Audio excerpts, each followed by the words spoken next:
जय जगन्नाथ नमस्कार। आसतु नजर पकईवा आज टॉप न्यूज अपडेट कौन सब रही किंतु ता पूर्व आपण मानक गोटे अनुरोध भिडियोटी संपूर्ण देखि सुचिंतित मतामत दिंतु। जो मैंने चैनल को प्रथम कर सब्सक्राइब करूँ एवं आसुवा बेल आइकन को प्रेस करूँ जहाँफल प्रत्येक नूतन भिडियोर नोटिफिकेशन आप सर्वप्रथम पाइपर। तेज आसतु नजर पकईवा आज प्रमुख खबर गुड़िक। आज प्रथम खबर नदीकूल सुरक्षा कोटी कोटी टंका व्यय हेले किछि वर्ष मध्य नदीगर्भ में मिशिगला पत्थर पैकिंग।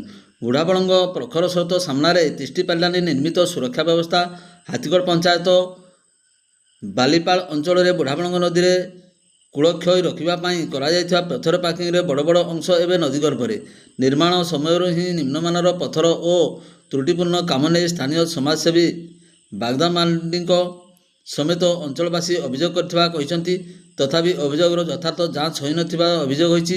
एबे पत्थर पैकिंग भुशुड़िबा परे सेही प्रश्न पुणी सामना को आछि। स्थानीय लोकों कहवा अनुसार गत दशंधि मध्य बुढ़ाबलंगर कूलक्षय जो नदी चाष जमी एवं रास्ता आड़क प्राय 100 फुट पर्यंत माड़ी आछि। एबे सुरक्षा पैकिंग भुशुड़िबारु आड़ीबंध पुणी थरे विपदपूर्ण अवस्था रही। वर्तमान लगाण वर्षा जो नदी में जलस्तर बढ़ुथिबारु आड़ीबंध उपरे विपद आहरी बढ़ी जाइछि। जदि बड़ बन्या आसे एवं दुर्बल आड़ीबंध भांगी जाए तेबे नदी नुआ गतिपथ धरिबार आशंका रही। यह हाथीकोट और भागवतचंद्रपुर पंचायत अनेक गाँ चाष जमी और रास्ता प्रभावित होवार संभावना रही। पत्थर पैकिंग भुशुड़िबा घटना निरपेक्ष तदंत सह निर्माण व्यवहृत सामग्री डिजाइन एवं व्यय अर्थर जांच कराई दोषी विरुद्ध में कार्यानुष्ठान एवं आउ कागजपत्र नुहे घटनास्थल में तुरंत पहुंची वैषयिक जांच मृत्तिका परीक्षा एवं नूतन वैषयिक डिजाइन अनुजाई बंध सुरक्षा कार्य कराजिबाकू अंचलवासी दाबी करछंती। परवर्ती खबर मयूरभंज जिलार ररुआ थाना अंतर्गत सिलिमापसी ग्राम निकटस्थ कंटा खैरी नदी में जड़े बलबम भक्त भासी जाइथिबा घटना शोकाकुल परिवेश सृष्टि करछि। सूचना अनुजाई काउडिया दल बैतरणी नदीर दोमुहाणी छकरू जल उठाई रायरंगपुर अभिमुखे बाहरी थिले। तेबे रास्तार पड़ुवा कंटा खैरी नदी पार होता बेले प्रखर स्रोतरे जड़े काउडिया भासी जाइथिले। घटना पर स्थानीय लोके तुरंत प्रशासन एवं अग्निशम विभाग को खबर देते। खबर पाई अग्निशम विभाग टीम घटनास्थल में पहुंची नदी में खोजाखोजी आरंभ कर देते। तेबे खबर लेखा समय पर्यंत काउडियांकर कौन सन्धान मिल पारि नथिला। निखोज युवक जनक रायरंगपुर अंचल बोली जमापड़ी। अग्निशम विभाग स्थानीय प्रशासन और ग्रामवासी सहयोग में उद्धार कार्य खोजाखोजी जारी रखिंट। परवर्ती खबर बड़साई ब्लॉकर बुढ़ाबलंग और गंगाहार नदीर बन्या स्थिति। ब्लॉकर विभिन्न पंचायत को बहु ग्राम पानी घेर रही। चाष जमी जलमग्न होता बेले बन्या पानी मात्राधिक बढ़ुथिबारु लोके अधिक आतंकित अवस्था रही। जिलापाल हेमकांत सहे अतिरिक्त जिलापाल दुखबंधु नायक बन्याचल परिदर्शन करने सहित पानी घेर रही केते लोकंकु बोट्रे जाई खाद्य देते।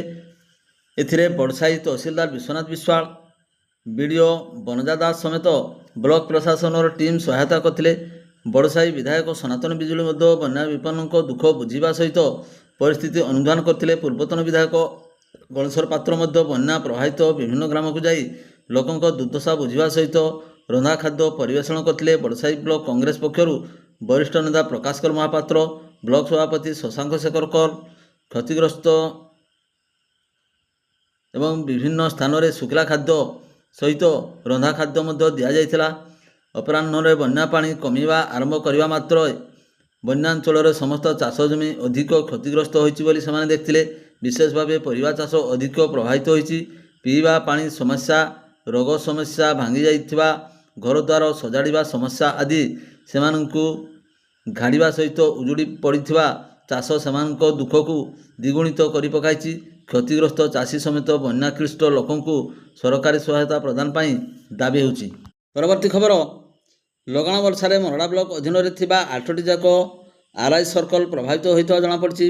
मिलता सूचना अनुसार मरड़ा चित्रड़ा दांतियामुहा सुरईडीही गड़िया गड़ीगाँ मोहनपुर सानबुंढामणी आरआई सर्कल आरआई एवं एआरआरआई माने 20टी पंचायत विभिन्न ग्राम को जाई स्थानीय अंचल लोकों और लोकप्रतिनिधि सहयोग में बन्या क्षतिग्रस्त अंचल बुली देखा सह क्षतिर आकलन आरंभ करते। विभिन्न स्थान में 40 रु ऊर्ध्व भांगा सहित क्षति होती। तदंत पर ଘର ଭଙ୍ଗା ବାବଦକୁ କ୍ଷତିପୂରଣ ସହାୟତା ରାଶି ପ୍ରଦାନ କରାଯିବ ବୋଲି ତହସିଲଦାର ଶୋଭମ ଦାସ ପ୍ରକାଶ କରିଛନ୍ତି। ଅପରପକ୍ଷରେ ଅନବରତ ବର୍ଷା ଯୋଗୁଁ ଜମ୍ବିରା ନଦୀର ଜଳସ୍ତର ବୃଦ୍ଧି ପାଇବା ସହିତ କେନାଲ ଏବଂ ବନ୍ଧ ମାଡ଼ି ଆସି 300ରୁ ଉର୍ଦ୍ଧ୍ୱ ହେକ୍ଟର ଚାଷ ଜମି ପ୍ରଭାବିତ ହୋଇଛି। ରାଜସ୍ୱ ଏବଂ କୃଷି ବିଭାଗ ପକ୍ଷରୁ ମିଳିତ ଭାବେ କ୍ଷୟକ୍ଷତିର ଆକଳନ କରାଯିବା ପରେ କ୍ଷତିଗ୍ରସ୍ତ ଚାଷୀଙ୍କୁ କ୍ଷତିପୂରଣ ସହାୟତା ଯୋଗାଇ ଦିଆଯିବ ବୋଲି ବ୍ଲକ କୃଷି ଅଧିକାରୀ ସ୍ନେହାଶିଷ ସାହୁ କହିଛନ୍ତି।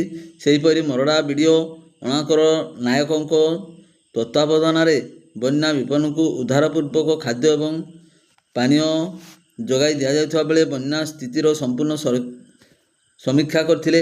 ଉଚ୍ଚ ଉପାଧ୍ୟକ୍ଷ ଜେମାମଣି ମହାନ୍ତ ବନ୍ୟା ବିପନ୍ନଙ୍କୁ ସ୍ୱେଚ୍ଛାସେବୀ ଯୁବକଙ୍କ ସହଯୋଗରେ ରନ୍ଧା ଖାଦ୍ୟ ପରସିଥିଲେ। ପ୍ରଶାସନ ପକ୍ଷରୁ ବ୍ୟାପକ ପ୍ରସ୍ତୁତି ଯୋଗୁଁ ସାମ୍ପ୍ରତିକ ସ୍ଥିତିରେ ବନ୍ୟା ପରିସ୍ଥିତି ମରଡ଼ା ଅଞ୍ଚଳରେ ନିୟନ୍ତ୍ରଣରେ ଥିବା ସତ୍ତ୍ୱେ ବିଭିନ୍ନ ସ୍ଥାନରେ ଏହିପରି ଘର ଭିତରେ ଗାଁ ରାସ୍ତା ଘାଟରେ ବନ୍ୟାର ଲହରୀ ଖେଳୁଥିବା ବେଳେ ବିଶେଷ କରି ଚିତ୍ରଡ଼ା ରାଜବନ୍ଧ ମୋହନପୁର ପୋଲ ଉପରେ ଜଳସ୍ତର ପ୍ରଖର ଯୋଗୁଁ 2 ଦିନ ଧରି ସେହି ରାସ୍ତାରେ ଯାତାୟାତ ବାଧାପ୍ରାପ୍ତ ହୋଇଥିବା ଏବଂ ସାଧାରଣ ଲୋକଙ୍କୁ ନାହିଁ ନଥିବାର ଅସୁବିଧାର ସମ୍ମୁଖୀନ ହେବାକୁ ପଡ଼ିଛି। ପରବର୍ତ୍ତୀ ଖବର ମୟୂରଭଞ୍ଜ ଜିଲ୍ଲା ବିଶୋଇ ଥାନା ଅନ୍ତର୍ଗତ ଖଡ଼ମ୍ବେଡ଼ା ଅଞ୍ଚଳରୁ ଜଣେ 7 ବର୍ଷ ନାବାଳକର ମରମ ଖାଦାନ ଭିତରୁ ମୃତଦେହ ଉଦ୍ଧାର କରାଯାଇଥିବା ଜଣାପଡ଼ିଛି। ସୂଚନା ଅନୁଯାୟୀ ଖଡ଼ମ୍ବେଡ଼ାର ମଧୁମୁଣ୍ଡାଙ୍କ 7 ବର୍ଷର ନାବାଳକ ଶିଶୁପୁତ୍ର ମହେଶ କୁମାର ମୁଣ୍ଡା ଗୁରୁବାର ସକାଳ 11ଟା ସମୟରୁ ନିଖୋଜ ଥିଲେ। ପରିବାର ଲୋକମାନେ ସାହି ପଡ଼ିଶା ତଥା ଆଖପାଖ ଅଞ୍ଚଳରେ ବହୁ ଖୋଜାଖୋଜି କରି ତାର ଖୋଜ ଖବର ପାଇନଥିଲେ। ତାଙ୍କ ଘର ପାଖ ଜାଗାରେ ଏକ ମରମ ଖାଦାନ ରହିଛି। ଲଘୁଚାପ ଜନିତ ଲଗାଣ ବର୍ଷାରେ ସେ ଖାଦାନଟି ବର୍ଷା ଋତୁରେ ଜଳପୂର୍ଣ୍ଣ ହୋଇଯାଇଥିଲା। ସକାଳୁ ସେହି ଜଳପୂର୍ଣ୍ଣ ମରମ ଖାଦାନରେ ମହେଶର ମୃତଦେହ ଉଦ୍ଧାର କରାଯାଇଥିଲା। ଅନ୍ୟ ଏକ ଘଟଣାରେ ବିଶୋଇ 1 ନମ୍ବର ୱାର୍ଡର କୁନା ମାରାଣ୍ଡିଙ୍କ ପୁଅ ସାଲଖୁ ମାରାଣ୍ଡି ବୟସ 35 ବର୍ଷ ଅପରାହ୍ନରେ ମନ୍ଦିର ନିକଟସ୍ଥ ପୋଖରୀକୁ ମାଛ ଧରିବା ପାଇଁ ଯାଇଥିଲେ। ସ୍ଥାନୀୟ ବାସିନ୍ଦା ପୋଖରୀ ଭିତରେ ସାଲଖୁର ମୃତଦେହ ଦେଖି ପରିବାର ଲୋକଙ୍କୁ ଖବର ଦେଇଥିଲେ। ଦମକଳ ବାହିନୀ ଏବଂ ବିଶୋଇ ପୋଲିସ ସାଲଖୁର ମୃତଦେହ ଉଦ୍ଧାର କରି ଥାନାରେ ଏକ ଅପମୃତ୍ୟୁ ମାମଲା ରୁଜୁ କରି ମୃତଦେହକୁ ବ୍ୟବଚ୍ଛେଦ କରି ପରିବାରବର୍ଗଙ୍କୁ ହସ୍ତାନ୍ତରିତ କରିଥିଲେ।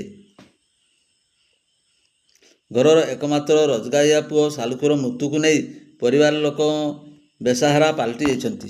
ପରବର୍ତ୍ତୀ ଖବର ବାଙ୍ଗିରପୋଷି ଥାନା ଅନ୍ତର୍ଗତ ଶାମସୁନ୍ଦରପୁର ପଞ୍ଚାୟତର ଚଢ଼େଇ ପାହାଡ଼ି ଫୁଟବଲ ପଡ଼ିଆ ନିକଟରେ ପ୍ରବାହିତ ଶଙ୍କରାଇ ନାଳରୁ ଶୁକ୍ରବାର ଜଣେ ଯୁବକଙ୍କର ମୃତଦେହ ଉଦ୍ଧାର କରାଯାଇଛି। ମୃତକ ଚଢ଼େଇ ପାହାଡ଼ି ଗ୍ରାମର ଥୁମୁ ସୋରେନ ବୟସ 42 ବର୍ଷ ବୋଲି ଜଣାପଡ଼ିଛି। ଥୁମୁ ଗତ ମଙ୍ଗଳବାର ଠାରୁ ନିଖୋଜ ଥିଲେ। ତେବେ ଶୁକ୍ରବାର ଶଙ୍କରାଇ ନାଳରେ ମୃତଦେହ ଦେଖିବାକୁ ମିଳିବା ପରେ ଘଟଣାଟି ପ୍ରକାଶକୁ ଆସିଥିଲା। ବାଙ୍ଗିରପୋଷି ପୁଲିସ ଓ ସ୍ଥାନୀୟ ଲୋକଙ୍କ ଉପସ୍ଥିତିରେ ଦମକଳ ବାହିନୀ ଉଦ୍ଧାର କରିଥିଲେ। ବ୍ୟବଚ୍ଛେଦ ରିପୋର୍ଟ ମିଳିବା ପରେ ସରକାରୀ ନିୟମ ଅନୁସାରେ ପରିବାରକୁ ସହାୟତା ଯୋଗାଇ ଦିଆଯିବ ବୋଲି ତହସିଲଦାର ଶୁଭଙ୍କରୀ ସୁଦେଷ୍ଣା ଦାସ ପ୍ରକାଶ କରିଛନ୍ତି। ପରବର୍ତ୍ତୀ ଖବର ସ୍ୱାଧୀନତା ଦିବସ ଆଇନର ବ୍ୟବହିତ ପୂର୍ବରୁ ଓଡ଼ିଶା ସରକାର ସାଧାରଣ ପ୍ରଶାସନ ଏବଂ ସାଧାରଣ ଅଭିଯୋଗ ବିଭାଗ ବିଜ୍ଞପ୍ତି ଅନୁଯାୟୀ 14 ତାରିଖ ପ୍ରଣୟ ରଞ୍ଜନ ବେହେରାଙ୍କୁ ଉପଜିଲ୍ଲାପାଳ କପ୍ତିପଦା ଭାବେ ଅବସ୍ଥାପିତ କରାଯାଇଛି।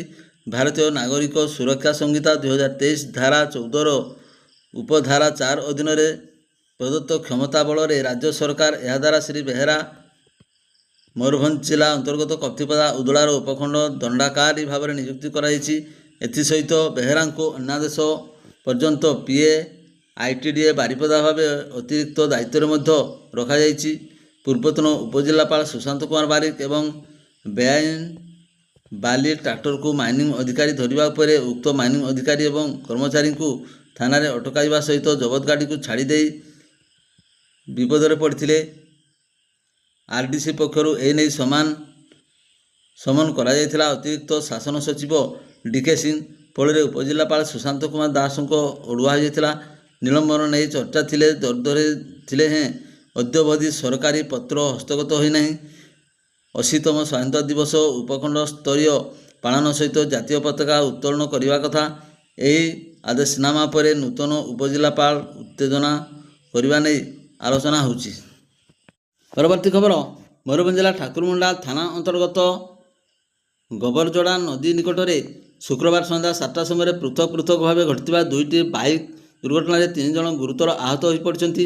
ଉଭୟ ଘଟଣାରେ ବାଇକ୍ ଚାଳକମାନେ ଭାରସାମ୍ୟ ହରାଇ ରାସ୍ତା ତଳକୁ ଖସି ପଡ଼ିଥିବା ଜଣାପଡ଼ିଛି। ମିଳିଥିବା ସୂଚନା ଅନୁଯାୟୀ ଭରଣ୍ଡିଆ ଗ୍ରାମ ପଞ୍ଚାୟତ ଅନ୍ତର୍ଗତ ଦାନୱାଲ ପିଲପସି ଗ୍ରାମର କ୍ଷୀରୋଦ ଚନ୍ଦ୍ର ମହାନ୍ତ ବୟସ 25 ବର୍ଷ ଏବଂ ନରେଶ ମହାନ୍ତ ବୟସ 30 ବର୍ଷ ଚମ୍ପାଝର ସ୍ଥିତ ଭେଣେଇଙ୍କ ଘରକୁ ଯାଇଥିଲେ। ସନ୍ଧ୍ୟା ସମୟରେ ସେମାନେ ବାଇକ୍ ଯୋଗେ ଘରକୁ ଫେରୁଥିବା ବେଳେ ଗୋବରଯୋଡ଼ା ନଦୀ ନିକଟରେ ବାଇକ୍ଟି ଭାରସାମ୍ୟ ହରାଇ ରାସ୍ତା ତଳକୁ ଖସି ପଡ଼ିଥିଲା। ଫଳରେ ଉଭୟ କ୍ଷୀରୋଦଚନ୍ଦ୍ର ଏବଂ ନାଗେଶ ଗୁରୁତର ଆହତ ହୋଇଥିଲେ। ଏହାର କିଛି ସମୟ ପରେ ସେହି ସ୍ଥାନ ନିକଟରେ ଠାକୁରମୁଣ୍ଡା ଥାନା ଅନ୍ତର୍ଗତ ସାଲାଇବେଡ଼ା ଗ୍ରାମ ପଞ୍ଚାୟତର ଖପରଖାଇ ଗ୍ରାମର ଲବ ମହାନ୍ତ ବୟସ 25 ବର୍ଷ ଏବଂ ବାଇକ୍ରେ ଯାଉଥିବା ସମୟରେ ଭାରସାମ୍ୟ ହରାଇ ରାସ୍ତା ତଳକୁ ଖସି ପଡ଼ିଥିଲେ। ଏଥିରେ ଲବ ମହାନ୍ତ ମଧ୍ୟ ଗୁରୁତର ଆହତ ହୋଇଥିଲେ। ଖବର ପାଇ ଠାକୁରମୁଣ୍ଡା ଅଗ୍ନିଶମ ବିଭାଗ କର୍ମଚାରୀ ଘଟଣାସ୍ଥଳରେ ପହଞ୍ଚି 3 ଜଣ ଆହତଙ୍କୁ ଉଦ୍ଧାର କରି ଠାକୁରମୁଣ୍ଡା ଡାକ୍ତରଖାନାରେ ଭର୍ତ୍ତି କରିଥିଲେ। ପୁଲିସ ଦୁର୍ଘଟଣାଜନିତ କାରଣ ସମ୍ପର୍କରେ ତଦନ୍ତ ଆରମ୍ଭ କରିଛି। ପ୍ରାଥମିକ ଚିକିତ୍ସା ପରେ 3 ଜଣ ଗୁରୁତର ଆହତଙ୍କୁ ଅଧିକ ଚିକିତ୍ସା ପାଇଁ କରଞ୍ଜିଆ ସ୍ଥିତ ଉପଖଣ୍ଡ ଚିକିତ୍ସାଳୟକୁ ସ୍ଥାନାନ୍ତରିତ କରାଯାଇଛି। ପରବର୍ତ୍ତୀ ଖବର, ମୟୂରଭଞ୍ଜ ଜିଲ୍ଲା ଶୋଳିଆପଦା ଥାନା ଅଧୀନ ଢେଙ୍କିନେଜା ନିକଟସ୍ଥ ନାଳରୁ ଜନୈକ ବୃଦ୍ଧଙ୍କ ମୃତଦେହ ଉଦ୍ଧାର କରାଯାଇଥିବା ଜଣାପଡ଼ିଛି। ମିଳିଥିବା ଖବର ଅନୁଯାୟୀ ବାରିପଦା ସଦର ଥାନା ଅଧୀନ ମାଧବପୁର ଗ୍ରାମର 75 ବର୍ଷ ବୟସ୍କ ବୃଦ୍ଧ ସବାନ ହେମ୍ରମ ଗୁରୁବାର ଅପରାହ୍ନରେ କୁଜିଡ଼ି ହାଟକୁ ଯାଇଥିବା ବେଳେ ବାଟରେ ଲଗାଣ ବର୍ଷା ଯୋଗୁଁ ମୁର୍ଡୁରି ବନ୍ଧରୁ ପ୍ରବାହିତ ହେଉଥିବା ପ୍ରଖର ପାଣି ସ୍ରୋତରେ ଭାସି ଯାଇଥିଲେ।